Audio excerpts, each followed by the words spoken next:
जय हिंद दोस्तों। आज हम लोग देखेंगे कि ASIM क्या होता है।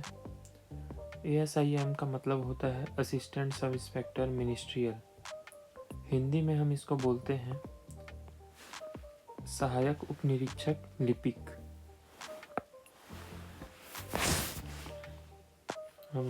सहायक उपनिरीक्षक लिपिक। आइए देखते हैं इसका मतलब क्या है।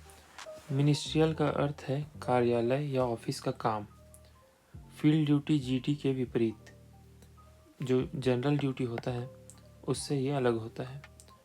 ये कर्मचारी कार्यालय की प्रशासनिक या प्रशासन की रीढ़ होते हैं, मतलब कि जो प्रशासन देखने का काम होता है ये इनका होता है। अब देखते हैं कि इनका मुख्य जॉब क्या है।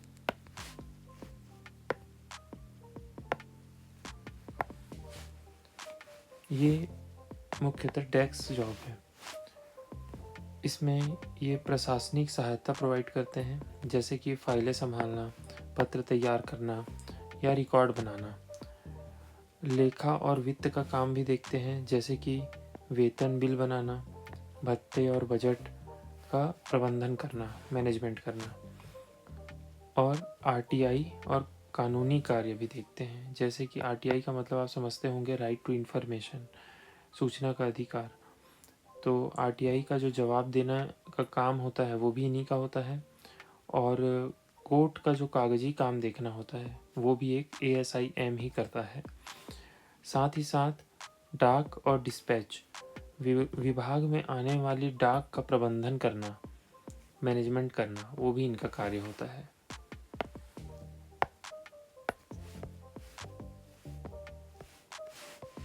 अब आइए देखते हैं कि ASI-GD और ASIM दोनों में अंतर क्या है। तो जो ASI जनरल ड्यूटी होता है, आप जो नॉर्मली देखे होंगे लोगों को, एक स्टार लगाए कंधे पे ड्यूटी करते रहते हैं, थोड़े एजेड होते हैं, जनरली 45-50 के आसपास एज आपको उनकी दिखेगी। तो उनका काम होता है फील्ड वर्क में गश्त करना, पेट्रोलिंग करना, जांच करना, कानून व्यवस्था बनाना और हथियार के साथ ड्यूटी करना। ठीक है, इसमें जैसे कि लिखा हुआ है सिंघम स्टाइल। वहीं दूसरी तरफ ASIM जो होता है उसका कार्य होता है ऑफिस का काम देखना। ज़्यादातर ये 9 to 5 जॉब है, कागजी कार्रवाई करते हैं ये, है ना। ये फील्ड पे ड्यूटी नहीं करते ज़्यादातर, इनका ड्यूटी ऑफिस में बैठकर किया जाता है और गश्त वगैरह नहीं करते ये। अब देखिए कई फील्ड में ऐसा होता है कि इनसे गश्त वगैरह भी करवा दिया जाता है जब बल की कमी होती है, पर जनरली ये ऑफिस का ही काम देखते हैं। अब आइए देखते हैं कि इसमें क्या है प्रमोशन, क्या है एंट्री, कैसे इसमें एंट्री होती है, आइए देखते हैं। अगर हम CAPF की बात करें, जैसे कि CRPF या CISF, है ना, तो सेंट्रल आर्म्ड फोर्सेस जो होती है ना, जैसे कि सेंट्रल रिजर्व पुलिस फोर्स या फिर सेंट्रल इंडस्ट्रियल सिक्योरिटी फोर्स, तो इसमें हेड कांस्टेबल पे ज़्यादातर सीधी भर्ती होती है। उसके बाद या तो ASI स्टेनो पे होती है ना। और ASIM जो है वो अक्सर पदोन्नति से मिलती है, मतलब प्रमोशन से मिलती है। वहीं राज्य पुलिस की अगर बात करें तो कई राज्यों में ASIM, ASI क्लर्क के लिए सीधी भर्ती निकलती है। 1 स्टार रैंक का ये होता है। जैसे कि मैंने आपको बताया, आप वर्दी पहनेंगे, आप पुलिस डिपार्टमेंट का हिस्सा रहेंगे और डायरेक्ट आप 1 स्टार लेवल पे एंट्री करेंगे। ये तीसरे नंबर का पोस्ट होता है। पहला होता है कांस्टेबल, दूसरा होता है हेड कांस्टेबल और तीसरा होता है ASI। तो ये तीसरे नंबर की पोस्ट है पुलिस विभाग की। अब देखते हैं पात्रता मापदंड, एलिजिबिलिटी क्राइटेरिया। अब देखिए CAPF स्टेनो के लिए किसी भी बोर्ड से 10+2 मतलब 12वीं पास, और राज्य पुलिस में अक्सर किसी भी स्ट्रीम में स्नातक मतलब ग्रेजुएट की डिग्री होनी चाहिए। एज लिमिट क्या होती है, सामान्यतः आमतौर पर 21 to 28। और अक्सर जैसे CAPF की अगर बात करें, जैसे हमने देखा CRPF हो गया या CISF हो गया, तो इस पे 18 से 25। अब देखिए छूट मिलती है OBC को, ST को, SC को, ये सब लोगों को छूट मिलती है। जो भी आप जिस भी राज्य के होंगे, जैसे राज्य का अगर आप एग्ज़ाम दे रहे हैं तो उस राज्य का क्या छूट देने का नियम है, उसके हिसाब से आपको छूट मिलेगी।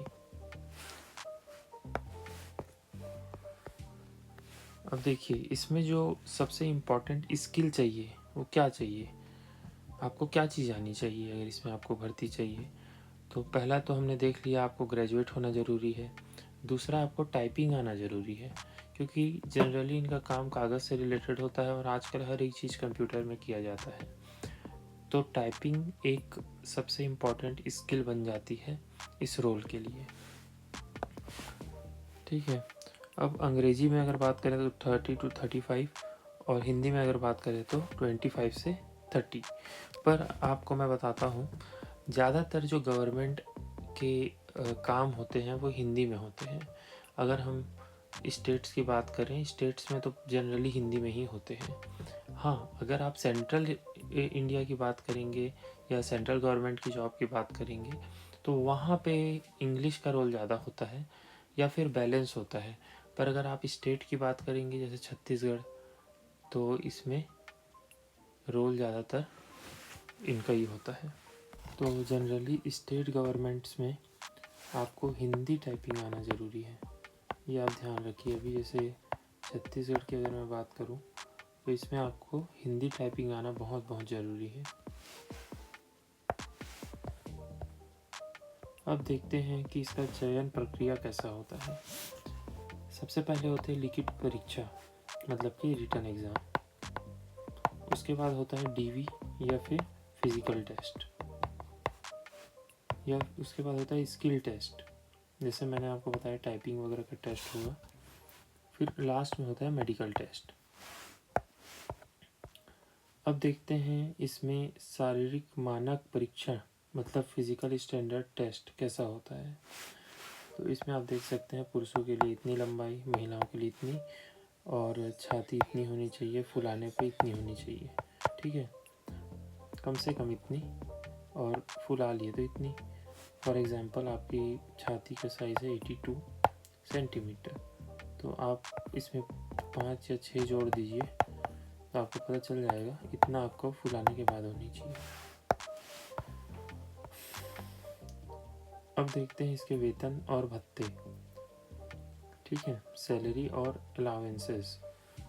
तो ये लेवल 5 की जॉब है, इसमें आपको ये मूल वेतन बताया गया है, पर जनरली आपको इसमें सैलरी 30,000 के आसपास मिलती है। इससे ज़्यादा आपको सैलरी नहीं मिलती है, थोड़ी बहुत एक्स्ट्रा हो सकती है। 8th पे कमीशन के बाद हो सकता है कि 35-40 तक पहुंच जाए।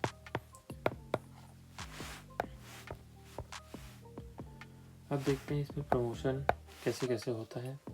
सबसे पहले होता है ASIM मिनिस्ट्रियल, तो वो 1 स्टार होता है। उसके बाद जब आप प्रमोट होंगे तो आप 2 स्टार बनेंगे।